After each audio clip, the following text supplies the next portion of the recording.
Hey traders, David Frost, my strategic forecast. You're here for another episode of Common Sense Market Analysis. Today is Thursday, January 20, 2022. We're looking at a daily chart of the SPY or Spider, which is the proxy for the S&P 500. What a day it was today. So we have a lot to discuss. There's a lot to pick apart with the market. Everybody saw what was going on, or everybody saw the result of what happened. Either way, let's pick it apart. The first thing we're going to do is start at the daily chart. We're going to go up and we're going to go down. There's a lot to learn from today's activity. The first thing that jumps off the page is they look like they're headed right for the 200 period moving average. Now keep something in mind. If they get close to it, sometimes they come up short, sometimes they spike it through. Either way, we'll get into more specific numbers specifically for inside the number members tomorrow if they're trading down in the pre-market. We'll get granular. What else is jumping off the page? How about let's discuss Irene. Who's Irene? Irene is this number here, 451.14. It also comes from the weekly chart. We're going to look at that in a moment. You could see what happened yesterday. The close was well above, the low was above 451.14, but today they gave up 451.14. Just so you could see what would happen or what did happen on a short-term chart, they came up short of that spot. Everybody knows about that spot. When I mean everybody, the market internally has an idea of where that spot is. Traders know where that spot is. Algorithms are programmed around that spot, whether it's before it or whether it's under it, whether it's if they break that spot, sell them, or whether it's buy them up at that spot. Traders, programmers know about that spot. What they choose to do with that spot is their own business, but you can see what happened. Once they got below that spot, immediately the market just fell apart. We haven't been calling it Irene for nothing. Today was day one below Irene. Maybe they rally back to try and recapture Irene. We'll see more about that later. Let's talk about something of the like, which is the 100 period moving average. I believe last night we talked about the fact that they got below it and closed below it yesterday. It's not out of the ordinary for them to try and rally back to recapture the 100 period moving average. They did that early in the day. They were having a rescue operation, somewhat of a short squeeze, whatever you want to call it. That's what was going on this morning. They rallied back, recaptured the 100 daily chart moving average, and then what did they do? They went up to run a test in the neighborhood of that breakdown candle high made yesterday. Funny how that works. From a weekly chart perspective, this is Irene. They're below the number. When I say this is Irene, I mean this candle here, which is a breakup candle. The low is 451.14. It's on a weekly chart.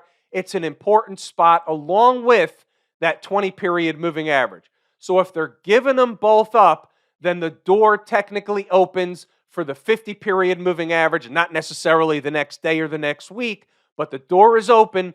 434, give or take, is on the table as long as they close the week below all that stuff by Friday's close.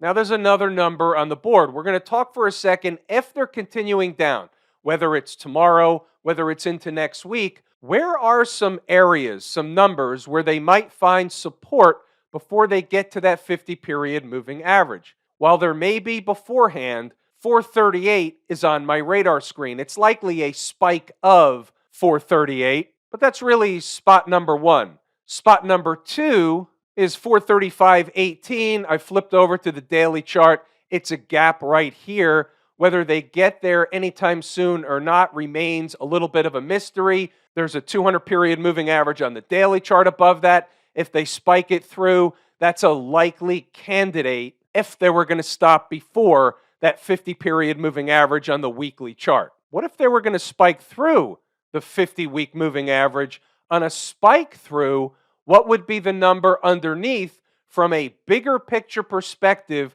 on a real debacle happening in the market where nobody wants to step in front of the market? It's a falling knife. You know the story. What's that spot where they would run to below that 50 period moving average and likely find support. It's not much below, but 433 is important. It comes from a different reason.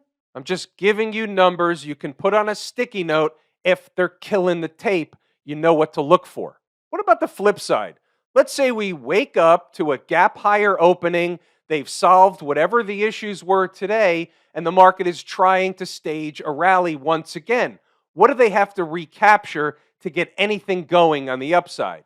Well, the first order of business is the big fat round number of 450 that they cut through like a hot knife through butter today. The next spot would be yesterday's close, I believe, at around 451.75. Exactly. I eat, sleep, and drink numbers. Without recapturing that stuff, no dice to the upside.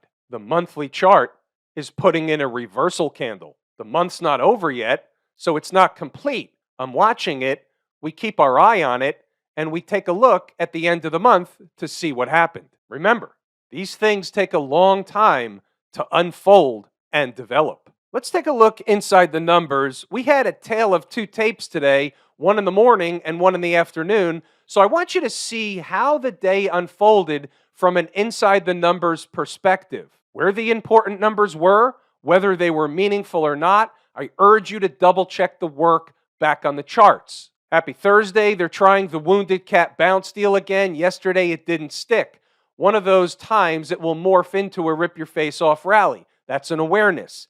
And today's numbers are 454.55 is an important spot the bulls would like to open above. If they can, it opens the door for some other stuff up north. We'll talk more about that stuff later. At the time, before they really started to get going in the morning, 451.46 was the line in the sand for lower stuff and another ugly tape for the bull side of the fence. Below yesterday's low is 451.14, which is the Irene number. You never know when you're going to need them, so I remind you when we're in the vicinity. We were still having a bullish or rally morning on our hands, but you need to know the Irene number just in case. Running a test is one thing, getting below and closing candles below is another. Below Irene is a real-time type of thing. They did it into the end of the day. Anything goes into the end of the day. They basically killed them into the close. If you weren't already short riding it down, there's really nothing you can do. You can't short them in the hole. You'll get whipped out most of the time, not necessarily all the time. Today, they just went straight down in a straight line. Early on, at 8:30 a.m. Eastern Standard Time, they used the phony jobs number to run a quick goose operation up north. That was the beginning of the would-be, could-be, should-be rally on our hands in the morning session. And we know something else. Whether we're in a bear market or a bull market, if they sold off the tape, relief rallies are garden variety market behavior. The market moves in both directions no matter what. Now check this out at 8:35. Put this on a sticky note. Before Friday's close, the bulls are going to use everything they can to muster to try and recapture 457.50. Just to get our faculties, this is a chart that includes the pre-market data. So here, where's 8:35 a.m.? So it's right down here. Here's 8:30. So the market was down at 453.50, 453.60, give or take, in that neighborhood when that post went up. That's 40 S&P handles from where I said they would try and get to. 5-minute chart, regular session activity, 457.50 is the horizontal line running across the screen. Here's the opening print today, 453.75. What did they do? They ran a test of 457.60. Now, if they stayed above and they started closing hourly above and then closed daily above, then that would have shot the market to 460. They didn't do that. Let's move along, see what else we have. 450, 455, give or take, is important, magnetic and overhead resistance. So as they were going up, I'm giving you the resistance numbers, the numbers they're going to run to before they have to either make a decision and go back in the other direction or consolidate for a while, eat some time off the clock, do whatever you want to call it, and then go on to the next spot. We already know the short version. They went up to the 457.50. Here's something before the opening bell. Can a trader short 454.55? That was an important spot, give or take, for a reaction back down in the other direction. My answer is, if they run up there quickly as opposed to creeping, yes, as long as you understand closing candles above would be the bullish scenario. It's a high-risk trade during the morning rush, but it's still an important spot nonetheless. Here's a 3-minute chart so I can magnify it for you. So that trade did work. They went up a little bit higher, but they did come down and made a low over here, for example, of 453.77. It was a scalp trade. They gave us 5, 6, 7, 8 S&P or ES handles, whatever a trader wanted. That was the concept. Once they get back above, you're done. They're going higher. Let's see what else we have as the day gets underway. So by 9:35, traders who took the short have booked some profit. They come down more, so holding some for a bigger move is a good idea. So whether they do or don't, you don't know at the time, but you have to book some profit. That's how we treat it as a business. We turn trades from a scalp trade into a day trade and potentially more if that's what you want. It happens at times, but this is really a day trading scenario. So we take a scalp trade and you get 5, 6, 7 S&P handles. That's a good trade. And if you're holding a piece of the trade and they continue going in your favor, it becomes what I like to call a risk-free, emotionless trade. So they start going back up and the day starts to unfold. If they keep pushing higher, the closer they get to 457 to 457.50, the more magnetic they will become. They meaning those numbers. 454.55 is the pivot. Staying above keeps the bull case intact. Getting below does not. There's a 15-minute chart. Sorry to jump around, but I want to show you a lot of stuff. 454.55, once they got below it, the rest was history. And this is interesting because in the afternoon, and you'll see this in the notes, you see what happened? They made a little attempt to rally. They ran up into these moving averages, and they were immediately rejected. When the market moves that fast, it's generally trying to tell you something. This is what that same move looked like on the 5-minute chart. They make a move up really fast, and they immediately fail, and look what happened. Check this out on the 5-minute chart. Here's a breakup candle low, or a breakup candle. They closed immediately, and 2 candles later, below that low, and look what happened. 454.55 was the pivot. They spent about 15 minutes there and then gave it up, and that was it for the end of the day. I'm kind of giving you the inside baseball look at what's inside my head as I'm reading the tape. These are the thoughts that were going through my head. I look at a wide variety of charts. 5s, 10s, 15s, 30s, 60, 120, 240, daily, weekly, monthly, all kinds of stuff. And there's more. So I see what's going on. I know that what happens on a shorter term basis morphs into a longer term basis. We all know that because we discuss that all the time. Let's see what else we have in the notes. So check this out. We know 457 to 457.50 was important. So the front end of that, 457. 10 o'clock, 457.01 high and a quick pullback. So you want to see evidence that something was important? About right here. The line has moved down to 457. There's your touch. The high was 457.01, and they immediately pulled back. They couldn't get any higher. That tells you when that happens that whatever number it was that they made that high on or something in and around there, that's an important spot. When they run up there and they can't get through right away, the first touch is usually some kind of rejection. The bigger the rejection tells you one thing. A small rejection, eating time off the clock under that number tells you something different. All right, let's see what else we have. The longer they hang around just under 457, the more likely it is they will trade higher and through it. They did that. We had short-term supports. We had some traders that were scalping off that. Remember that discussion about the 100-period moving average? Here it is again, just bringing it up so everybody understands where we are from a big and small picture perspective. Now they started to come down. Again, read the notes, pause the video, go back to the charts to double check the work. And you'll see here, once they start closing candles above 457.50, the door opens for 460. They didn't do that. They couldn't really sustain price above. But we have something else that's also interesting. Again, pause the video, read the notes. I want to show you this thing that's really important. So this is important, 1157. At the time, this is what we were looking at. The 240 chart depicts a big red candle as a low, and the next one to the right of it, green, as a possible reversal candle if it closes above 457.28. The irony is it's right in the middle of 457 and 457.50 and has nothing to do with that number and the reason why it's important. Funny how that works. So they were trying to get above. They were trying to reverse that big candle, that big breakdown candle from yesterday. Well, what happened in the end is they couldn't sustain above that price. Let's take a look at the 240 chart real quick. This is what we were looking at before the last candle of the day. So here's that candle from yesterday. They were trying to reverse it, and if they closed above that candle, they start a whole new thing going on above this 200 period moving average, and then all of a sudden the door opens to make a run for that 20 period moving average, or at least 460 if not higher. That's just the way the market normally unfolds.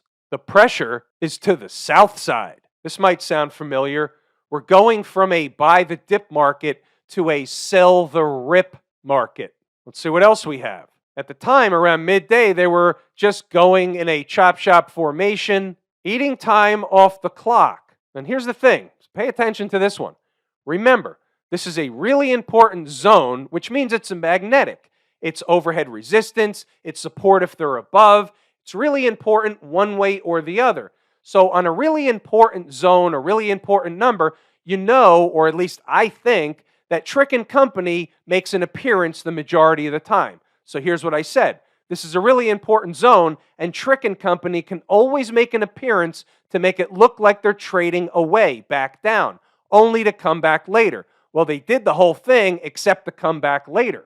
So, and here's the most important thing. Hopping on near the highs is not the best idea on the board, which is why I stated the thing before. Kind of funny how that works. 106, 450, 455 is still the pivot. Not sure if they get there, but if they do, it's a trade opportunity to the long side. That's about 1 o'clock in the afternoon. Now we're back to the chart. Here's a 5-minute one. Look what they did. They ate time off the clock over it. They tried to rally, came back. That took it certainly off the board. I was actually looking lower already since they already came close and started to eat time off the clock. I was looking down lower, but then when they started to fail, I basically took it off the board, and you'll see that later. Here's where it starts to look not so good. Didn't get to the pivot yet. Still okay for a bounce, but less likely I'll buy it. The more time goes past, the later they get in the day, the less I'm going to like the trade. And then here we go. By 205, no pivot, no spike of the pivot, no trade. That's where they just didn't get there. They were hovering over it. And at the time, if they stayed up, meaning they didn't make new lows on the day, they still had a chance for one of those higher low scenarios and then rally them up into the close, but obviously they went the other day. But they do that kind of thing all the time in what? In a bullish market. They don't do that all the time in a bearish market. In a bearish market, you'll see more of selling them into the close than you see one of those jam sessions rallying them up into the close. Know what kind of a tape environment we're in. They hit the pivot, so they started to find some stability. So here's the deal.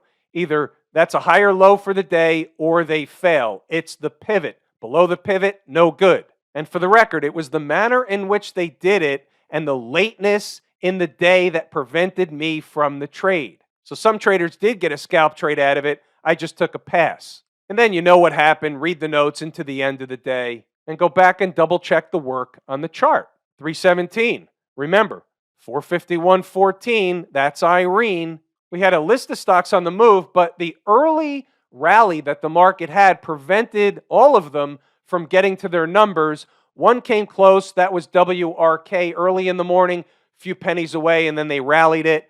And then AMD must have come later. I haven't even seen that. We'll take a look at the chart. Here's work. Work, the price was 44.35. The low today was 44.44. Look what happened. That was a little bit of a shame, a little bit of a heartbreaker. And as the market was melting into the end of the day, you see what happened here with AMD. The first number didn't work. The second number did. Low of day happened to be 121.41 against 121.45, and they bounced. But that's into the end of the day. They were throwing everything out with the bathwater. Nobody's taking a trade like this in the last half hour of the day. And we did have a trade from Inside the Numbers Live that came up in the afternoon, and that was at 167.20 for Apple. Apple made a low over here of 167.15, started to rally up, and then the market failed, so it failed, but we did get a first profit off, and then we covered the rest at break even, so it was a profitable trade nonetheless. I think Jordan got about 50 cents or so in the room. Well, what's going on over in Camp IWM? Well, Irene is long and gone. They continued down. They've got the big fat round number. Low today was 200.33. It's a lot easier to look at the weekly chart at this point, and you can see what's going on here. They're headed toward, won't get there in one bite, but headed toward that spot we discussed last night, 191, maybe slightly lower, the 100-period moving average. That is a target. How they get there is a little bit of a mystery. Will they get there? Absolutely, and they'll go lower yet at some point. Monthly chart, they're coming into the 20-period moving average. Again, 199 and change. Again, 200, big fat round number. It wouldn't be out of the ordinary for them to hit it, spike it through, and then try and bounce off of it back above 200. That is normal garden variety behavior. Whether they spend a few days below it or not remains a mystery. You don't know. It's a monthly number. Closing the month of January below that number would be a really, really bearish thing, having not hit it in quite some time. What about the folks down at the transportation department? Same thing as everybody else, tried to rally, gave up the ghost. Now 2 days closing below the 100-period moving average. That's not a good sign. That's a bearish sign. You have stuff going on here. You have a pivot low, 15,423 and change. You have this pivot or this breakup candle low. So there's stuff going on at 200-period moving average. There's a lot of reasons why they, A, will hit some stuff, and B, try and find some stability. What about the Qs, the folks out in Silicon Valley annexed over in Austin, Texas? I believe I had this line here yesterday at a gap at 360. Spiking through the gap takes you down to about 358.50. Anywhere in and around there should be garden variety support. What they should do, and this is under normal market conditions, they should fill the gap, spike it to make everybody believe the gap's not going to hold, and eventually, within a day or so, try and rally back to recapture the 200-period moving average. Under normal garden variety conditions, something like that should take place. You also have a 50-period moving average on the weekly chart. Again, while it doesn't look like it, feel like it, they generally won't just cut through this stuff and keep going like a hot knife through butter. When's the last time they hit the 50-week moving average? How about back here in the pandemic sell-off in April of 2020? They cut through it in March, got back above it in April. That's the last time they paid a visit to the 50-week moving average. It should be garden variety support. Doesn't have to be on the nose, but that general area. What about the XLF? We'll stay on the weekly chart since we were just there. Look at this weekly breakup candle low, 39.32. Are they going to close the week below or above that? That's an important spot. Put it on a sticky note. We talked about, from a daily chart perspective, 38, maybe a spike of 38. Fill this gap over here, 37.80, give or take. That's a general area, again, where there is good support. I don't know if they get there anytime soon, but if they did, we would expect a reaction back up in the other direction. What about smash mouth? The word fugly comes to mind. Again, same routine. This is a general area. 200-period moving average. You have an area that really was a breakout zone. It's in the same general spot. Weekly chart, breakup candle low, 272.84. That's the reason for that line. 50-week moving average below that. So somewhere in there, we're going to expect some kind of stability. They're going to try and rescue the SMH or the semis at some point. That's a good spot. Remember, you get big swings in both directions across all markets. We'll have more rallies. There'll be a rip-your-face-off rally. All that stuff is going to take place. I had a request to review the XBI. So when the request came in, it was trading around 95 or so, and that was today's session. I actually had two requests. They might have come from the same place.